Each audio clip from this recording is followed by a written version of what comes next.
বাড়িতে শ্বশুর শাশুড়ি থাকলে সবসময় সব রকমের পোশাক পরা যায় না। অন্যদিকে অ্যামাজন ফ্লিপকার্টে চলছে দারুণ অফার, তো নতুন কিছু পোশাক নিয়ে চলে গিয়েছিলাম পুরুলিয়াতে। পুরুলিয়াতে গিয়ে আমরা ছিলাম মেহুলবন হিল রিসোর্টে। আমাদের রিসোর্টের সামনেই ছিল ছোট্ট একটি পাহাড় বা উঁচু ঢিপিও বলতে পারেন, আর অসংখ্য পলাশ ফুল গাছ। আমি আজকের ভিডিওটা সেই রিসোর্ট থেকেই করেছি। আচ্ছা, এর মধ্যে কিন্তু কোনো রকম ফিল্টার অ্যাড করা নেই, যা আছে সব রিয়েলই রয়েছে, আমি শুধু কিছু কাট করেছি। আর রিসোর্টের সম্বন্ধে একটু বলে দিই, রিসোর্টে টোটাল 18টি রুম রয়েছে, ভ্যারাইটিস টাইপের রুম রয়েছে। আমরা যে রুমে ছিলাম সেখানে পার পার্সন লজিং ফুডিং পড়েছিল 1200 টাকা করে। আমরা টোটাল 11 জন লোক ছিলাম।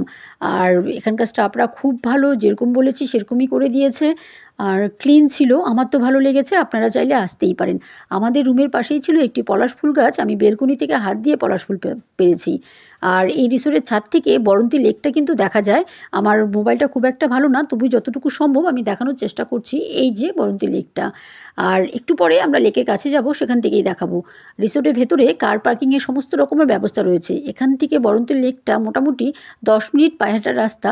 রাস্তাটা খুব সুন্দর, যাবার পথে একদিকে পাহাড়, একদিকে জঙ্গল, আর একদিকে পলাশ ফুলের বাগান। সরু রাস্তা দিয়ে সেই বরন্তী লেকে যাওয়া যায়। যাওয়ার পথে দেখলাম এই স্থানীয় লোকরা, আচ্ছা বলুন তো, এদের চারিদিকে আগুন কালারের পলাশ ফুল দেখে এদের মন বিচলিত হয় না? আমার তো হয়ে গিয়েছিল। আমি স্থানীয় একটি ছেলেকে বললাম দুটো পলাশ ফুল পেরে দিতে, সে দুটো ডাল ভেঙে দিল। দেখে মন খুব খারাপ হলো, ডাল ভেঙে দিয়েছে।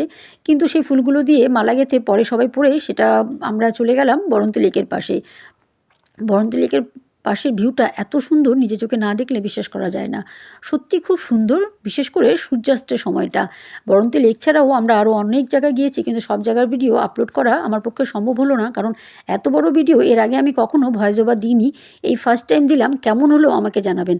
আর এরা আমার বান্ধবী,